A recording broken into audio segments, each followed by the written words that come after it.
علامہ ذہبی رحمۃ اللہ تعالی علیہ سے روایت ہے،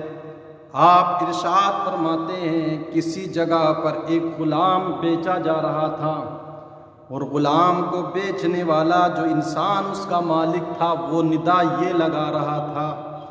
کہ اس غلام کے اندر کوئی عیب نہیں ہے، جس طرح سے آج بھی ہر مال بیچنے والا اپنے مال کی خوبیاں اچھائی بیان کرتا ہے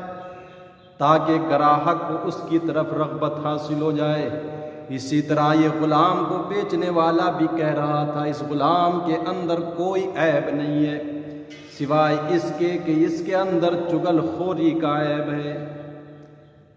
چغل خوری کے عیب کو ایک ادنا، ایک معمولی عیب جان کر دوسرا انسان گراہک بن کے، خریدار بن کے آ گیا، اس نے معمول کے مطابق طے شدہ رقم پر غلام کو خرید لیا اور اپنے گھر لے کر کے آ گیا۔ چند دنوں کے بعد اس غلام نے، جس کے اندر چغل خوری کا عیب تھا، اپنے آقا کی بیوی سے کہا کہ صاحبہ، مالکہ، تمہیں کچھ خبر ہے؟ تمہارے میاں، تمہارے شوہر کا کسی دوسری عورت کے ساتھ چکر چل رہا ہے،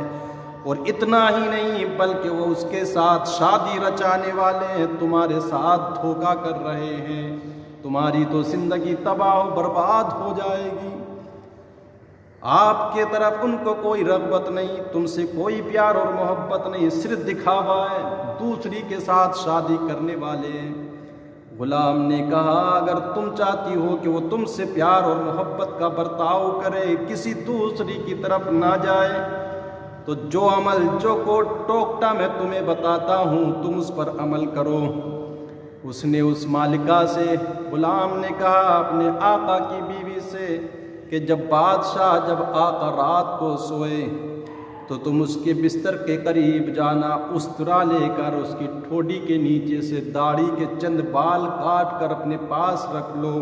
اس طرح کرو گی تو تمہارے شوہر کے دل میں تمہاری پیار اور محبت جگہ کر لے گی، پھر دوسرے کی طرف راغب نہیں ہوگا۔ اب اس عورت چونکہ ناقص العقل ہوتی ہے، اس نے بھی سمجھ لیا غلام کو کیا پڑی درادر کی بات کرنے کی، ہو سکتا ہے میرے شوہر کے اندر یہ بات ہو۔ غلام کے کہنے پر آ کر اس نے ارادہ کر لیا جو غلام نے بتایا اس عمل کو کرے گی۔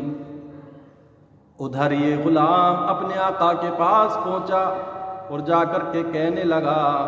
حضور والا، آپ کی بیوی نے دوسرا دوست بنا رکھا ہے، غیر مرد کے ساتھ اس کا افیئر ہے، آپ کو دھوکہ دے رہی ہے، اور اگر آپ میری بات کی تصدیق کرنا چاہتے ہیں، یقین میرے اوپر نہیں کرتے، تو ایسا کریں رات کو آپ بستر پر لیٹ کر آنکھیں ہی بند کرنا، بیدار رہنا، اپنے آپ کو سونے والوں کی طرح ظاہر کرنا، اور پھر دیکھنا تمہاری ساتھ کیا ہوتا ہے۔ تمہاری بیوی تو تمہیں ختم کرنے کے ارادے پر ہے، وہ کسی طرح سے راستے کا کانٹا آپ کو سمجھ کر ہٹانے کی کوشش میں لگی ہوئی ہے۔ اب اس غلام نے دونوں کے کان بھر دیے، ادھر بیوی کو ورغلایا، ادھر اس کے شوہر کو ورغلایا۔ اب رات آئی تو اس کا آقا، اس عورت کا شوہر اپنے بستر پر لیٹ گیا، اپنے آپ کو ڈھونگ کیا، اپنے آپ کو سونے والا ظاہر کیا، لیکن تھا بیدار، اور موقع کی تلاش میں جو بیوی تھی وہ اپنے شوہر کو سویا ہوا سمجھ کر اس کے قریب اس طرح لے کر کے جب پہنچی اور اس نے ہاتھ آگے بڑھایا تو شوہر چونکہ پہلے سے بیدار تھا، اس نے ہاتھ پکڑ لیا، اور اس کو اپنے غلام کی بات یاد تھی، بغیر کسی سوچ و وچار کے، کچھ ادھر آدر کی باتیں دل میں لائے بغیر فوراً بیوی کو جگہ پہ قتل کر ڈالا۔ ایک چغل خور نے بیوی کو قتل کرا دیا، ادھر بیوی کے میکے والوں، خاندان والوں کو پتہ لگا تو اس نے اس کے شوہر کو پکڑ کے قتل کر دیا۔ تو صاحب دیکھا آپ نے، ایک معمولی عیب سمجھ کر چغل خوری کو اس نے غلام خرید لیا تھا،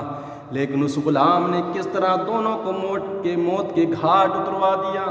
زندگیاں تباہ و برباد کر دیں، خاندانوں میں دوریاں ہو گئیں، دلوں میں دوریاں پیدا کر دیں۔